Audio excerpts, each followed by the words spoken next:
So in summer of 2021, early fall of that year, we were in the middle of our pandemic response as a public health agency, but we're identifying opportunities for improvement and working on efficiencies within our agency.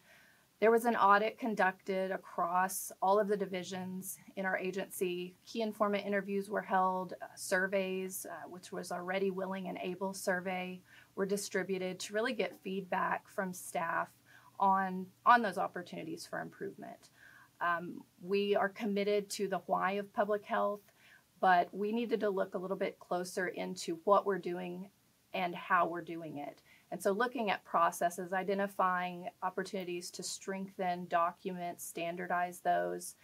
That's really the process our communications team and the Office of Communications has gone through, not only with the delivery of the services coming out of that office for internal and external stakeholders, but also just the composition of the team and the function in a way that best supports the needs for Oklahomans.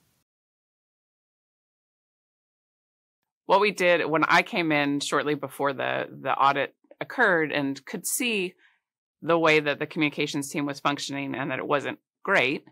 And then as we went through the audit, it became more apparent of the things that we needed to do to get to where we wanted to be. And so I sat down with our different directors through the program areas out in the counties with executive leadership team to really just get an understanding of what their vision is or was at the time and what it will be over those following years. And then took that, looked at what the agency was doing, what we had on our staff or who we had on our staff and the functions we had on our staff, and really looked at trying to adjust that. And so we grew the team with positions that needed to be in place for us to do the work that we were being asked to do to help achieve the goals of the agency. Yeah, the team certainly implemented some quality improvement processes in that, looking again at a Ready, Willing, and Able, or we called it the RWA survey. There was also a process of bringing together a group as a focus group that actually met monthly for a full 12 months at a time, our change champions, to get that feedback on how things were changing, take the pulse on change management and culture and things that were happening internally as everything, kind of was looking at change across the agency as a result of those findings. And so there was a lot of analysis that the team performed and visiting that to make decisions from, and continually, that's the key there, is it is continual improvement. If we're a year or two out and haven't looked at that again and knowing that was 2021, we're in that process already. It's ongoing, that we constantly revisit that to see what else is being identified through the data that we're collecting. Kind of a multi-pronged approach there.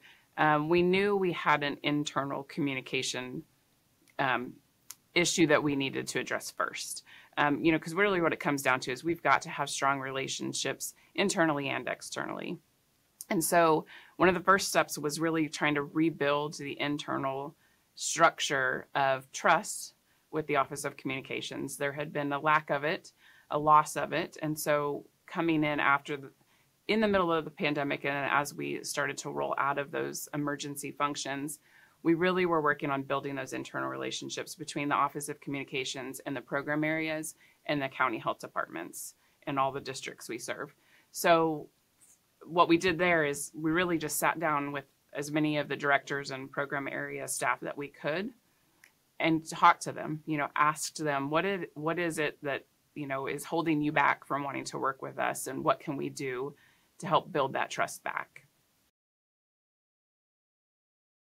What we did here is we really tried to go back to the basics almost of looking at asking those questions that maybe we forget to ask or aren't always the first part of it.